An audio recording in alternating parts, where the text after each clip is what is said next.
वही शुरू करूं, कहां से खत्म करूं, मुझे समझ में नहीं आता, क्योंकि मेरे जीवन में परमेश्वर ने इतने काम किए और आज की डेट तक हो रहे हैं और जब तक मैं इस धरती पर हूं तब तक होते रहेंगे। हालेलुया। और आप सबके साथ भी ऐसे लोग मसीह में आके वो सोचते हैं, उनका ये सोचना है अब हम मसीह में आ गए ना, अब तो बड़े आराम की जिंदगी है, मसीह जिंदगी बड़े मजे की जिंदगी। मगर वो पता किसके लिए है? वो लोग जो संसार के साथ मिले हुए हैं उनके लिए। गंगा गया गंगादास, जमुना गया जमुनादास, उसके लिए वो मजे की जिंदगी है। पर जो मसीह के लिए अलग हो जाएंगे उनके लिए वो कांटों से भरी जिंदगी होगी। आनंद उनके अंदर परमेश्वर का होगा, उसे कोई छीन नहीं सकता है। अभी मैं यहाँ पे आपके सामने खड़ा हूँ, एंटीसिपेटरी बेल पे हूँ, मुझ पर FIR है। आजकल ये आम है, कोई मेरे लिए बड़ी बात नहीं है, ना आपके लिए बड़ी बात है। FIR है मसीह के कारण। वो समय था जब मैं मसीह का विरोधी था। कश्मीरी पंडित आप सोच के भी हैरान हो जाएंगे, कश्मीरी पंडितों के बीच में मसीह का नाम लेना एक बहुत बड़ी अपमान की बात समझी जाती है। कश्मीरी पंडितों के बीच में, हमारे जम्मू कश्मीर के कश्मीरी पंडित जो है, खासकर कश्मीर के, यीशु मसीह का नाम उनके लिए एक ऐसा नाम है कि जो वो अपनी जबान से लेना एक निंदा समझते हैं। और क्रिश्चियन आप सोच लो उससे आगे क्या है, उनके लिए क्या है। वो मेरे चाचा की लड़की है, उनके घर में जो बाहर से नालियां साफ करने वाले लोग होते थे वो क्रिश्चियन थे, क्योंकि हमारे भी मसीह लोग ये काम करते हैं। वो किसी की चोरी नहीं करते। मैं इसमें जाऊंगा नहीं, ये प्रचार लायक हो जाएगा। पर अपनी मेहनत और पसीने की कमाई खाते, जैसे प्रभु ने उत्पत्ति में कहा था, वो अपने मेहनत और पसीने की कमाई खाते। मेरे चाचा की बेटी अगर वो पानी मांग ले तो उन्होंने उनकी एक स्पेशल पीतल का गिलास जो था बाहर बाथरूम के ऊपर रखा था। जब वो पानी मांगते थे उस पीतल के गिलास में देते थे, ऐसे ऐसे पानी मांग के कूद रहते थे और साबुन से हाथों के अंदर आते थे। अभी भी वो मेरी बहन है, आरती उनका नाम है। ये व्यवहार होता है मसीह लोगों के प्रति हमारे कश्मीर में। उस जगह से परमेश्वर ने मुझे उठाया। मेरे परमेश्वर को लेकर मेरा परमेश्वर के साथ ये वाद विवाद होता था कि प्रभु आप अगर मुझे अपना दास बनाना चाहते तो आपने मुझे पढ़ना लिखना क्यों नहीं सिखाया।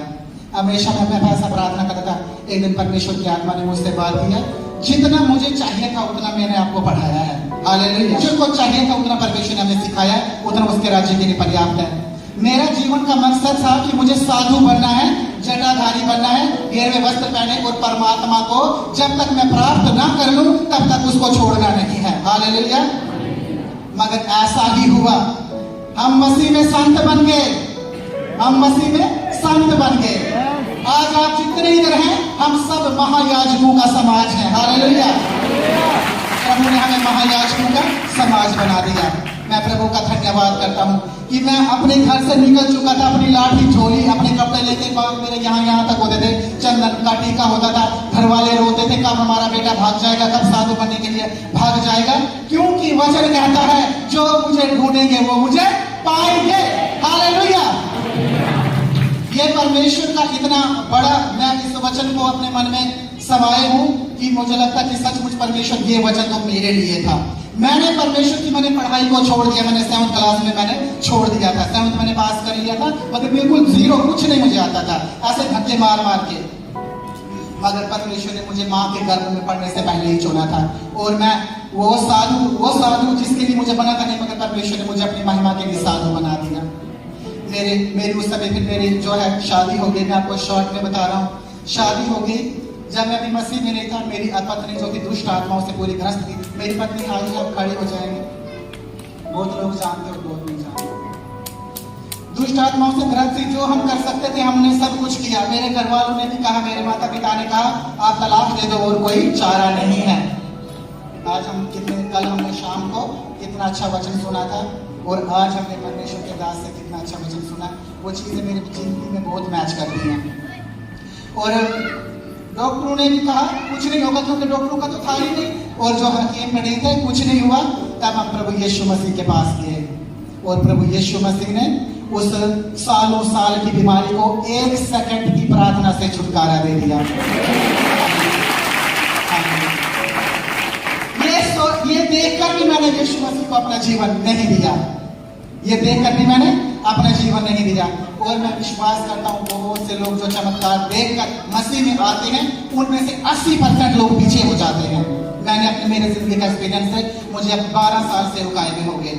मतलब मैंने जब से विश्वास किया है, मैं तब से सेवकाई में मैथलिस्ट था। मैं तब से मुझे ये लगा, मुझे मालूम है आज ये बात कितने लोगों के दिल में, कि जो मैंने चखा है, जो मैंने खाया है, जिस सच्चाई का पता मुझे चला, ये कैसे हो सकता कि मैं अपने भाई को ना बताऊं।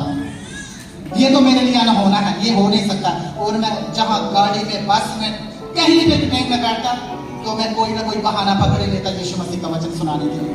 उस कार्य के मुकाबले में आज थोड़ा ठंडा हो गया हूँ, क्योंकि बहुत सी परेशानियां भी जिंदगी में आ गई। अब ये काम मैं कर रहा हूँ, पर जैसा कर रहा था वैसा नहीं हो पा रहा मेरे से। मुझे अपनी दुआओं में याद रखना, बहुत संघर्ष मेरे जीवन में चल रहा है। एक हंसने वाली एक बात बताता हूँ, एक डायलॉग है, 11 मुल्कों की पुलिस मेरे पीछे पड़ी है और हमारे भद्रवाह में 11 किस्मों के लोग हमारे डिस्ट्रिक्ट डोडा में मेरे पीछे पड़े हुए हैं। अब उनका यही उनका एम है कि राजू कहीं पे भी मिले इसको मार दो। और कभी मैं यहाँ पे बैठा हूँ, किसी को ऐसा नहीं लगा होगा कि मेरे साथ ऐसा हो रहा है। अब उनका ये मुद्दा कि इसको मारना है और कुछ नहीं करना है। अब वहाँ पे हमारे RSS के भाई जो है हमारे, और हमारे विश्व हिंदू परिषद के भाई जो हैं, और हमारे गांव के अपने, कोई मेरी मासी का लड़का, कोई मेरी चाची का लड़का, कोई मेरे मामा का लड़का, वो हाथों में कटार लेकर मेरे पीछे पड़े हुए कि इसको खत्म करना है। मगर जब तक मुझे यीशु मसीह ने इस धरती पे रखना, कोई मुझे मार नहीं सकता।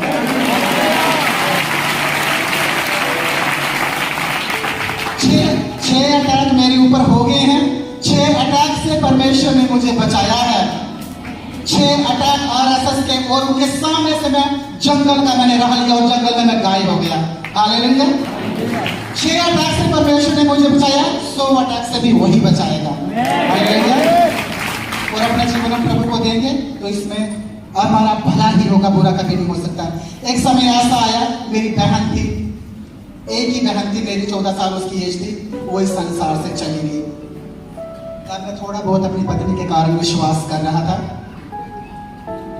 तो जब उसकी मृत्यु हो गई, मैंने अपने मन में ये सोचा कि ये क्यों हुआ, क्योंकि मैंने यीशु मसीह की आराधना, भंगियों के भगवान की आराधना करना शुरू की, इसलिए मेरे बहन की मृत्यु हो गई है।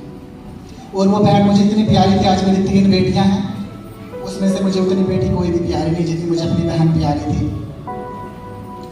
और जब उस बहन की मृत्यु हो गई, मैं पागल हो गया था। मेरी माँ है जो वो पागल हो गई थी, सब करके लोग पागल हो गए थे।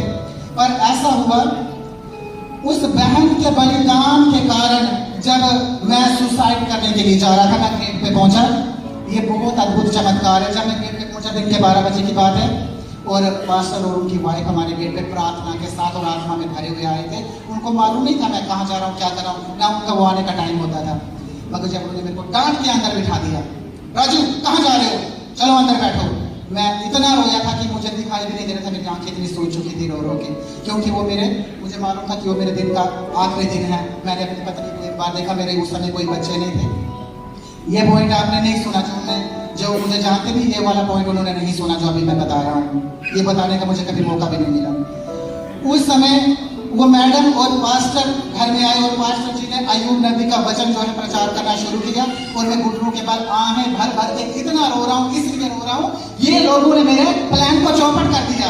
मुझे सुसाइड करने जाना था, और 5 मिनट का रास्ता था पटरी के ट्रेन के लिए, मैं वहां जा रहा था 3.5 घंटे रो रो के। परंतु पास्टर जी ने वचन सुनाना शुरू किया, और मैडम ने आहें भर भर के प्रार्थना मेरे लिए शुरू किया। दोनों बहुत अल्लाह के हैं मेरे सर, और मैडम सर ने उनसे बात भी किया हुआ है, और बहुत मेरे से प्यार करने वाले हैं। और उस समय मेरे जीवन का अध्याय ये शुरू हुआ जब मैंने अपना जीवन प्रभु को दिया। मैं बैठा था, मैंने देखा ये हमारे घर की छत है, ये मुझे दिखाई नहीं दे रही थी। मैंने सीधा मैं स्वर्ग को देख रहा हूँ, और स्वर्ग से देखा मैंने ऐसा बवंडर स्वर्ग से उतर रहा है, इतनी तेजी से जैसे बिजली की मानद है। और मैं उस समय में अपने शरीर पे इतना बोझ महसूस कर रहा था कि मेरे शरीर पे किसी ने 1 टन जो है, 1 ट्रक का जो है वजन जो है मेरे सर पे लाद दिया है। क्योंकि उस समय मैं दुष्ट आत्माओं से पूरा पूर्ण हो गया था, क्योंकि जो सुसाइड वाली स्पिरिट होती है, दुष्ट आत्मा होती है, वो मुझे उस समय खत्म करना चाहती थी, वो मेरे अंदर समा गई थी। पर उस समय, जिस समय वो स्वर्ग का वो बवंडर, वो अभिषेक जो था, वो मेरे सर के ऊपर आ गया। मैंने सोचा मेरे कपड़े सारे गीले हो गए, कमरा पूरा पानी से भर गया है, और अब ये कमरे में कोई तैरने वाली जगह हो गई, और मेरा शरीर जो है इतना शीतलता और मधुरता से भर गया जिसका मैं वर्णन नहीं कर सकता। वो दुष्ट आत्माएं सारी की सारी चली गई, और मेरा जो शरीर है फूल की पंखड़ी के मानद हो गया। और उस दिन मैंने अपना जीवन प्रभु को कहा। मालूम है, मुझे प्रार्थना करना नहीं आता था। मैंने क्या बोला? जो मुझे आया मैंने वो बोला। मैंने बोला, प्रभु आज के बाद जीऊंगा तो आपके लिए और मरूंगा तो आपके लिए। मुझे प्रार्थना करना नहीं आता था, मैंने हमेशा बोला और वो बवंडर मेरे जीवन में उतरा और आज वो बवंडर हमारे तहसील भद्रवा में भी परमेश्वर ने उड़ेला है। हालेलुया।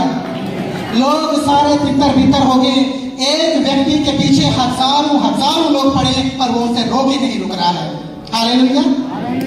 एक हजारों लोग, कम से कम 10,000 लोग हैं जो मेरी सीआईडी में है, मेरी पकड़ में है, मगर मैं उनके हाथ नहीं आ रहा हूं। ऐसा बवंडर परमेश्वर ने वहां पे गिराया है, परमेश्वर ने अपना वचन वहां पे फैलाया है।